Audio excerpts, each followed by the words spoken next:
Pressure ڈالا جا رہا ہے.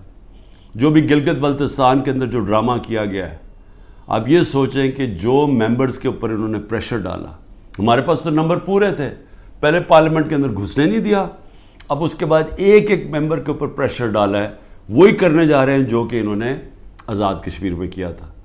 تو ایک طرف تو یہ ہو رہا ہے, اور اس کے باوجود ہم آج کیونکہ ہمارے ملک کو نقصان نہ ہو, ہم نے یہ فیصلہ کیا ہے کہ ہم اس اسٹینڈ بائی ایگریمنٹ کو بیکنگ دیتے ہیں تب تک جب تک الیکشن نہیں ہوتی.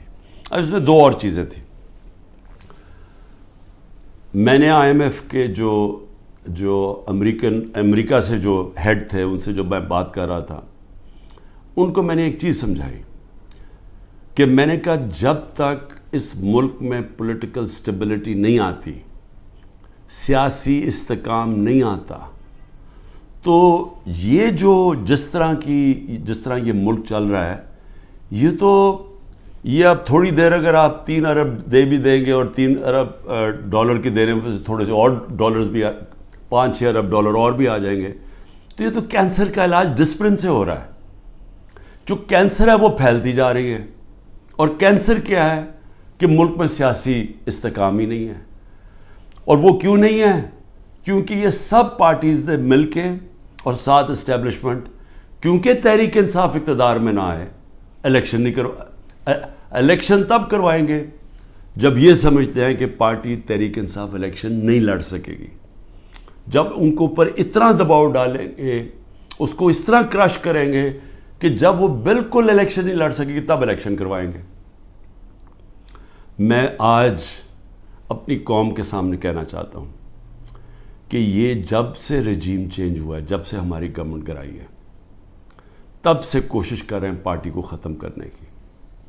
اور کوئی ان کو جو سب اوپر پاور میں بیٹھ کے تحریک انصاف کو ختم کرنے کی کوشش کر رہے ہیں, ان کو کوئی ملک کی فکر نہیں ہے. انہوں نے جو پاکستان کی معیشت سے کیا, میں آپ کو پھر کہتا ہوں دشمن بھی نہ کریں. میڈیا کنٹرول کر لیا ہے, ایک کنٹرول میڈیا ایک بات کرتا جا رہا ہے کہ جو ہو یہ تو پیچھے سے یہ تحریک انصاف کی وجہ سے ساری مشکلات آئی ہیں. پھر سے میں کہتا ہوں کہ ہر سال شائع ہوتا ہے اکنامک سروے آف پاکستان. ذرا اکنامک سروے آف پاکستان میں دیکھ تو لیں کہ بینکرپٹ گورنمنٹ 2018 میں ملی, اور کرونا کے باوجود کیسے اس 6% پاکستان کی معیشت آگے بڑھ رہی تھی, گروتھ ریٹ تھی. 2 آخری سالوں میں جو ایوریج تھی وہ 6% تھی. تو کتنی دفعہ پاکستان کی معیشت اتنی تیزی سے اوپر گئی ہے. انڈسٹری بڑھ رہی تھی, دولت میں اضافہ تھا, پر کیپٹا انکم بن رہی تھی, ٹیکس بڑھ رہے تھے, ایکسپورٹس بڑھ رہی تھیں, ریمیٹنسز بڑھ رہی تھیں. تو جب ایک ملک ترقی کر رہا تھا, اس گورنمنٹ کو گرا کے جس کو لے کے آئے ہیں, انہوں نے کیا ہے؟ انہوں نے ان کی جو پالیسیز تھیں, اور یہ ہمیشہ یہ ملک بینکرپٹ چھوڑ کے گئے ہیں. 99 میں بھی جب یہ نون لیگ گئی ملک بینکرپٹ تھا, 2018 میں بھی بینکرپٹ کر کے گئے, اور پھر آتے ساتھ ہی ایک اکانومی جو چل رہی تھی اس کو بینکرپٹ کر دیا. انہوں نے کیا؟ انہوں نے پہلے بھی جب ایکسچینج ریٹ کو زبردستی روک دیا جب 2018 میں, تو ایکسپورٹس گر گئیں. انہوں نے روپے کو جب اوپر رکھا جو اس کی مارکیٹ ویلیو نہیں تھی, تو اسے ہوا کیا؟ امپورٹ سستی ہو گئی, ایکسپورٹس مہنگی ہو گئی, ایکسپورٹس گر گئی. جب ایکسپورٹس گریں ڈالر کی جب 3 گنا زیادہ جب امپورٹس ہو جائیں ایکسپورٹس کی, تو وہ ملک کیسے آگے ترقی کر سکتا ہے؟ تو تب بھی انہوں نے یہی کیا. اس بار آتے ساتھ ہی انہوں نے یہ نون لیگ نے پھر وہ کیا, روک دیا اس کو روپے کو گرنے سے. لیکن مصنوعی طور پہ جب آپ روکتے ہیں, اس کا کیا ہوا کہ ریمیٹنسز گرنی شروع ہو گئی, ایکسپورٹس گرنی شروع ہو گئی. پھر را مٹیریلز جو امپورٹ کرتے ہیں ہم انڈسٹری کے لیے, اس کو بند کر دیا. انڈسٹری نیچے جانی شروع ہو گئی, ٹیکس کلیکشن نیچے جانی شروع ہو گئی. 3 ارب ڈالر کا ہمیں مل رہا ہے اس وقت آئی ایم ایف سے اسٹینڈ بائی ایگریمنٹ پہ جو پیسہ آئے گا. 7 ارب ڈالر صرف 1 سال میں پاکستان کو نقصان ہوا ہے ایکسپورٹس کی کمی میں اور ریمیٹنسز کی کمی میں. ریمیٹنسز کی کمی میں کیوں ہوا؟ کیونکہ اتنا فرق پڑ گیا مارکیٹ میں، روپیہ کی قدر کدھر چلی گئی اور آفیشل کدھر تھی کہ لوگوں نے بینکوں کے تھرو پیسہ نہیں بھیجا، دوسری طرح پیسہ بھیجنا شروع کیا، ہمارا ریمیٹنسز کم ہو گئی اور ایکسپورٹس کم ہونی تھی. جب انڈسٹری کے اوپر انہوں نے را مٹیریل بند کر دیا، ایکسپورٹس کم ہو گئی. تو $7 ارب کا ایک سال میں کمی آئی ان کے دور میں، جبکہ $3 ارب کا ہم اب قرضہ لے رہے ہیں. قرضے بڑھتے جا رہے ہیں، آمدنی سکڑتی جا رہی ہے. کوئی ملک چل سکتا ہے ایسے؟ اور کتنی دیر چلے گا؟ اور پھر اوپر سے سیاسی استحکام ہی نہیں ہے. لوگ ملک چھوڑ کے جا رہے ہیں، ملک سے ڈالرز باہر جا رہے ہیں. جب پروفیشنلز بھی باہر جا رہے ہیں اور ڈالرز بھی باہر جا رہے ہیں تو آگے کیا رہے گا مستقبل پاکستان کا؟ اس لیے ہم نے IMF کو بھی سمجھایا، میں نے اس کو سمجھایا. میں نے کہا دیکھو، جب تک فری اینڈ فیئر الیکشنز نہیں ہوں گے یہ ملک اب یہاں سیاسی استحکام نہیں آئے گا اور اکانومی ٹھیک نہیں ہونے لگی. لیکن بدقسمتی کیا ہے کہ حکومت دوسرے، یہ جو پالیسیز ہیں جو پاور میں بیٹھے وہ دوسری طرف جا رہے ہیں. بجائے صاف اور شفاف الیکشن کروا کے ایک سیاسی استحکام آئے، ایک ایسی حکومت آئے جو پبلک کی ووٹ سے آئے، پبلک کے مینڈیٹ سے آئے، 5 سال کے لیے آئے، وہ پھر مشکل فیصلے کرے. مشکل فیصلے کا مطلب اصلاحات کرے. اصلاحات تب ہوتی ہیں ملک میں جب پبلک ایک گورنمنٹ کے ساتھ کھڑی ہو، اعتماد رکھیں گورنمنٹ میں، تب مشکل فیصلے ہوتے ہیں. جب وہ گورنمنٹ ان کو کہے کہ یہ ہم اس ملک میں سرجری کر رہے ہیں، یہ ہم اصلاحات کر رہے ہیں، آپ کو شروع میں تکلیف ہوگی لیکن بعد میں آپ کے حالات بہتر ہو جائیں گے. لیکن وہ گورنمنٹ کر سکتی ہے جس کو پبلک اس پہ اعتماد رکھے. اب ان کے اوپر کس نے اعتماد رکھنا ہے؟ کیونکہ جو انہوں نے کہا کہ جی میں 200 سے کم روپیہ کروں گا، آتے ساتھ ہی اس نے کہا ڈالر کم کروں گا، پہلے تو کہا 100 سے کم کروں گا، یہ سارے انہوں نے نعرے مارتے رہے. ہم مہنگائی کم کریں گے، مہنگائی بھی تاریخی، روپیہ بھی تاریخی طور پہ نیچے گرا. اس کے علاوہ جو انہوں نے وعدے کیے سب کے سامنے ہیں کہ کدھر کھڑے ہیں، لوگوں کے آج حالات کیا ہے. تو اب ان کے اوپر تو اعتماد آنے نہیں لگا. جو کوشش کی جا رہی ہے انجینئرنگ کی، وہ یہ لوگ پھر واپس آ جائیں گے. تحریک انصاف کو کوشش کی جا رہی ہے کہ اس کو ختم کیا جائے. تو اس سے تو سیاسی استحکام نہیں آنے لگا اور اس سے تو آگے کوئی ملک کا مستقبل ہی نظر آ رہا. تو لہٰذا ہم نے ان کو یہ ضرور کہا کہ دیکھیں جو آئین کہتا ہے، آئین کے مطابق الیکشن کروائے جائیں. آئین جو فنڈامنٹل رائٹس، بنیادی حقوق کی حفاظت کرتا ہے، وہ اس کو امپلیمنٹ کیا جائے. کیونکہ آپ صرف اگر پیسے دے ہی دیں گے، پھر سے میں کہہ رہا ہوں کینسر کا علاج ڈسپلن سے ہوگا، تھوڑی دیر کے لیے فائدہ ہو جائے گا. کینسر تو پھیلتی جا رہی ہے. کینسر تو تب ختم ہوگی اس ملک میں، کاٹ کے جب نکالی جائے گی، جب ایک مینڈیٹ والی پبلک کی بیکنگ سے گورنمنٹ آئے گی. وہ مینڈیٹ اس کے پاس ہوگا، وہ پھر ایک وہ سرجری کاٹ کر کے جو اس ملک کے اندر جو غلط چیزیں آ گئی ہیں، جو ہماری ملک کے اندر اصلاحات چاہیے ہیں، جو مشکل فیصلے چاہیے ہیں، جو رول آف لا، قانون کی بالادستی قائم کریں تاکہ ملک میں باہر سے انویسٹمنٹ آئے، سرمایہ کاری ہوگی تو دولت کے اندر اضافہ ہوگا.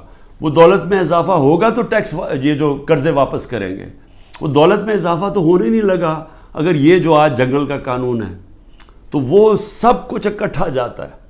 سیاسی استحکام، اس کے بعد اصلاحات میں سب سے پہلی اصلاحات رول آف لا، قانون کی حکمرانی، یہ جو جنگل کا قانون ہے یہ ختم کیا جائے.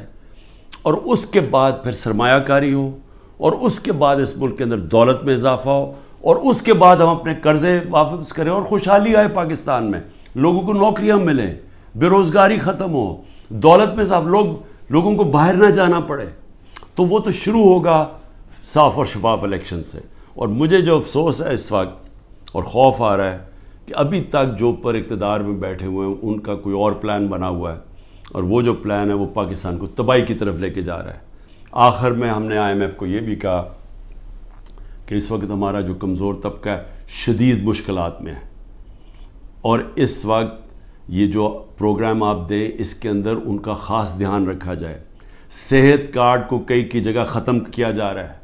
یہ کتنی بڑی نعمت ہے غریب لوگوں کے لیے, مڈل کلاسز کے لیے, سفید پوش کے لیے, کہ اتنی مہنگائی کے اندر کم از کم ان کا علاج وہ جائیں تو کم از کم وہ جو ہمارا صحت کارڈ کہ 10 لاکھ روپے تک ان کو کسی بھی ہسپتال میں علاج ملنا چاہیے, اس کو رول بیک کیا جا رہا ہے.